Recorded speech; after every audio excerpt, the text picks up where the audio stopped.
Anthony, check it out, dude. I want to give you some visuals from our session to go along with the recap I wrote out for you. So what we're seeing here is that kick into the right leg, landing you left, a lot of vertical action.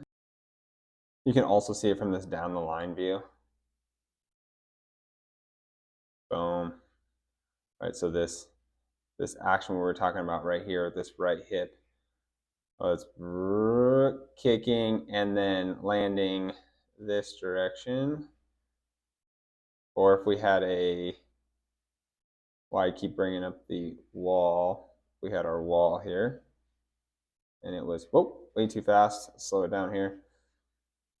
Boom, and we're coming off the wall, landing left. So when you get here and you're now shifting into that left, or pushing pressure into the left foot, now you've landed there. Now you're gonna pivot around that left leg, but now you're closer to the ball and you have no space. So now the club gets steeper and steeper and steeper, and now you're goat humping the ball.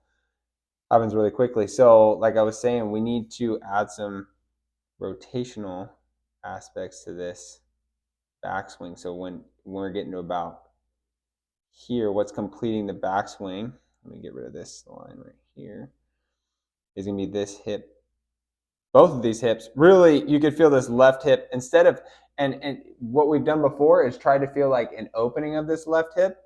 What I'd rather feel is it more going back this direction, so that when it lands or plants, so see how it just floats this direction, just the tiniest bit too much. So we're gonna feel like it lands over yonder, so you can stay up against this wall. Feel like it lands over here, so that when you plant and then now turn around that, you have more space, so you can be more shallow through the ball, because that's what's getting that thing to jump up in the air like that, which is no bueno. So like what we were talking about in the parking lot with this split hand drill, this is solid. This is solid. How I want you to do it though is, yes, this, and I want this left hip sitting down and back, left and right hip really sitting down and back. So see how you're turning? I want you to separate those more. So from here, your body's right here. I want you to move the whole structure, maybe not that far, but without turning. So see how your shoulders and your body's turning? I want you to move the whole thing, shift, and as you shift, you bring the arms down into this position, which feels super weird. I understand. Feels versus reals. Okay? Feels versus reals. This is an exaggerated drill. Okay?